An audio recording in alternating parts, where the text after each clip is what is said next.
Bible truths అనే YouTube channel వీక్షిస్తున్న నా ప్రియమైన సహోదరి సహోదరులకు ప్రభు పేరిట శుభములు. నోవహు కాలంలో జరిగిన జల ప్రళయం గురించి ఈ వీడియోలో తెలుసుకుందాం. భూమి మీద పాపం పెరిగిపోయినప్పుడు, దైవభీతి లేకుండా మానవులు తమ ఇష్టానుసారం జీవించినప్పుడు, కనీసం తమ ఆలోచనలోనైనా మనిషి దేవునికి స్థానం ఇవ్వనప్పుడు, అనేక సంవత్సరములు సువార్త ప్రకటించినప్పటికీ లోబడనొల్లని ప్రజల కఠినత్వముపై సర్వశక్తుడైన మహాదేవుని న్యాయపు తీర్పు వెలువడింది. మనిషి హృదయంలో మంచి అన్నది పూర్తిగా హరించిపోయినప్పుడు, తమ మార్గములను తామే చెరిపి వేసుకున్నప్పుడు, పరిశుద్ధతను ప్రేమించే దేవుడు ఉదాసీనంగా ఉండడు అనే విషయాన్ని నోవహు కాలంలో జరిగిన జల ప్రళయం అనే సంఘటన మనకు తేటగా బయలుపరుస్తుంది. చెడిపోయిన లోకం నుండి, చెడిపోయిన మనుషుల నుండి తన బిడ్డలను ప్రభువు భద్రపరుస్తాడు, కాపాడుతాడు అనే విషయం కూడా స్పష్టంగా బయలుపరచబడింది. ఆదికాండంలో నోవహు గారి చరిత్ర చాలా ఆసక్తికరంగాను, వాళ్ళు గగురుపరిచేటిదిగాను ఉంటుంది. ఒక వ్యక్తి దేవుని దృష్టిలో నీతిమంతునిగా ఉన్నప్పుడు ఆ వ్యక్తి కోసం దేవుడు సిద్ధపరిచిన మేలు ఎంత గొప్పగా ఉంటుందో ఈ సంఘటన ద్వారా తెలుసుకోవచ్చు. మరియు ఒక వ్యక్తి దేవుని యొక్క ఉన్నతమైన ప్రేమను, ఆయన కృపను తిరస్కరిస్తే ఎలాంటి పర్యవసానాలు ఎదుర్కొంటాడో అనే విషయాన్ని కూడా నోవహు కాలంలో జరిగిన జల ప్రళయం ద్వారా తెలుసుకోవచ్చు. మానవుని యొక్క పాపాన్ని బట్టి, మానవుని హృదయం యొక్క తలంపులలోని ఊహ అంతయు పోయిన కారణాన్ని బట్టి నరులను, జంతువులను, పురుగులను, ఆకాశ పక్షాదులను భూమి మీద ఉండకుండా తుడిచివేయాలని దేవుడు సంకల్పించాడు. మానవుని పాపమునకు ఫలము జల ప్రళయము ద్వారా అందించబడింది. పాపము వలన వచ్చు జీతము మరణము అని పరిశుద్ధ గ్రంథము సెలవిస్తుంది. నేను 40 పగళ్లను 40 రాత్రులను భూమి మీద వర్షము కురిపించి నేను చేసిన సమస్త జీవరాశులను భూమి మీద ఉండకుండా తుడిచివేదునని దేవుడైన యెహోవా నోవహుతో చెప్పినని ఆదికాండము 7వ అధ్యాయము 4వ వచనము సెలవిస్తుంది. నోవహు అను మాటకు నెమ్మది అని అర్థము. ఆదాము అవ్వలు చేసిన పాపము వలన భూమి శపింపబడినందువలన కలిగిన చేతుల కష్టము విషయంలోనూ, పని విషయంలోనూ ఇతడు నెమ్మది కలగజేయననుకొని లెమెకు అతనికి నోవహు అని పేరు పెట్టెను.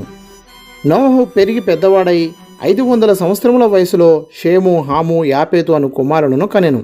జలప్రళయము భూమి మీద వచ్చినప్పుడు నోవహు 600 ఏండ్ల గలవాడు. నోవహు తన కుమారులను కన్నప్పటి నుండి జలప్రళయము వరకు మధ్య ఉన్న కాలము సరిగ్గా 100 సంవత్సరములు.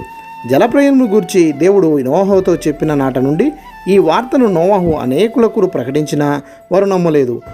అంతేకాక విమోచన ప్రణాళిక ప్రకటించబడినప్పుడు చాలామంది హేళన చేశారు. తినేవాడు తింటూ, త్రాగేవాడు త్రాగుచు, పెండ్లాడుచు, పెండ్లికియబడుచు ఇష్టానుసారంగా బ్రతికారు. నోవహు ఓడ గురించి, జలప్రళయము గురించి ఎన్ని సంవత్సరములు తెలియజేసను అనే విషయంలో విభిన్నమైన అభిప్రాయాలు ఉన్నప్పటికీ 120 సంవత్సరాలు అనేది ఎక్కువ మంది బైబిల్ పండితుల అభిప్రాయము. దేవుని దీర్ఘశాంతము ఇంకా కనిపెట్టి చుండినప్పుడు పూర్వము నోవహు దినములలో ఓడ సిద్ధపరచబడుచుండగా అవిధేయులైన వారి యొద్దకు, అనగా చెరలో ఉన్న ఆత్మల యొద్దకు ఆయన ఆత్మస్వరూపిగానే వెళ్ళి వారికి ప్రకటించును. ఆ ఓడలో కొందరు, అనగా 8 మంది నీటి ద్వారా రక్షణ పొందిరి అని పేతురు రాసిన మొదటి పత్రిక 3వ అధ్యాయము 20వ వచనంలో దేవుని వాక్యం సెలవిస్తుంది. ఆత్మస్వరూపి అయిన దేవుడు నోవహు ద్వారా ప్రకటించెను. జలప్రళయమునకు ముందు మనుషులు చాలా సంవత్సరాలు బతికారు. కొన్ని 100 సంవత్సరాలు బ్రతకడం ఆ కాలంలో వారికి సర్వసాధారణం. అయితే మానవుని యొక్క పాపాన్ని బట్టి, అంతరంగ మూర్ఖతను బట్టి దేవుడు మనిషి యొక్క ఆయుష్ను తగ్గించాడు.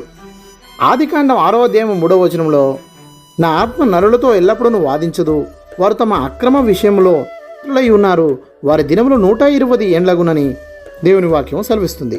ఇక్కడ మనం గమనించాల్సిన విషయము, ఆత్మ ఎల్లప్పుడూ వాదించదు అంటే అప్పటి నుండియే దేవుని ఆత్మ ప్రకటించడం ఆరంభించబడింది. నోవహు తన బిడ్డలకు జన్మ ఇవ్వడానికి ముందే జలప్రళయము గురించిన విషయాలు అతనికి తెలుపబడ్డాయి. దీనిని బట్టి సుమారు 120 సంవత్సరములు జలప్రళయమును గూర్చిన విషయాలు ప్రజల మధ్య ప్రకటించబడ్డాయి. అంత మాత్రమే కాక అంత పెద్ద ఓడను తయారు చేయుటకు నోవహు కుటుంబంతో పాటు మరికొందరు సహకరించి ఉండవచ్చు. ఓడ కట్టుటలో వారు సహకరించారు, కానీ అది ఎందుకు కట్టబడుచున్నదో, దాని పరమార్థం ఏమిటో గ్రహించలేకపోయారు. నోవహు చేసిన ప్రకటనను ప్రజలు నమ్మకపోవడానికి మరొక ప్రధాన కారణం కూడా ఉంది.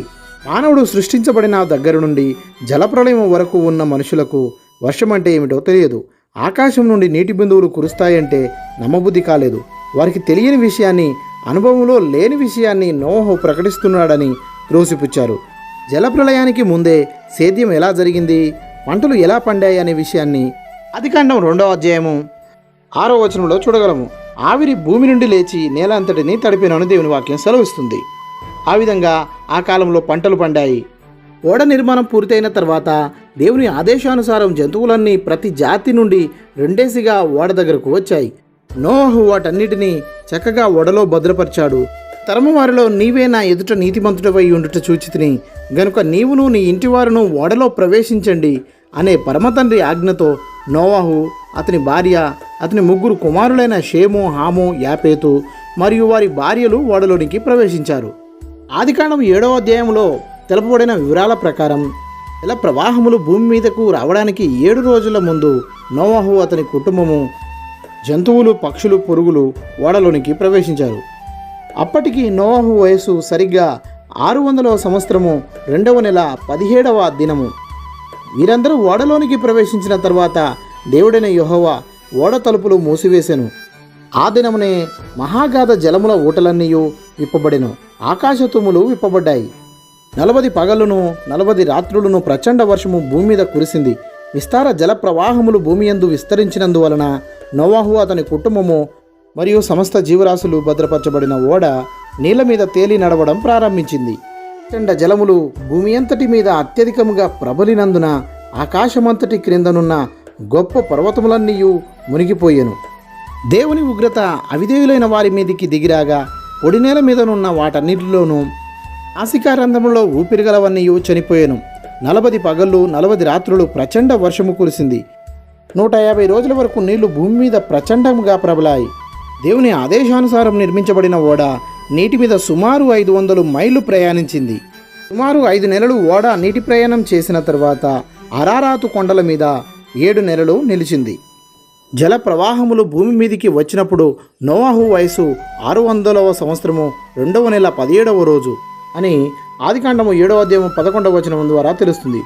మరియు నోవహు ఓడకప్పు తెరచి చూచినప్పుడు నేల ఆరిపోయినప్పుడు దేవుని ఆజ్ఞ ద్వారా బయటికి వచ్చినప్పుడు నోవహు యొక్క వయసు 601వ సంవత్సరము 2వ నెల 27వ రోజు అని ఆదికాండము 8వ అధ్యాయం 14వ వచనంలో తెలుస్తుంది.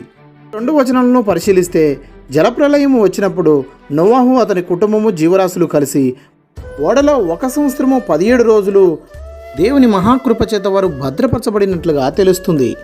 మానవుని యొక్క అవిధేయతను బట్టి, మూర్ఖత్వాన్ని బట్టి, దేవుని మాటకు చెవియొగ్గని పరిస్థితిని బట్టి జలప్రళయం భూమి మీదకు వచ్చింది. మానవులతో పాటుగా సమస్త జీవరాశులు చనిపోయాయి. పర్వతాలు మునిగేటట్లు ప్రచండ జలములు విస్తారముగా ప్రవహించాయి.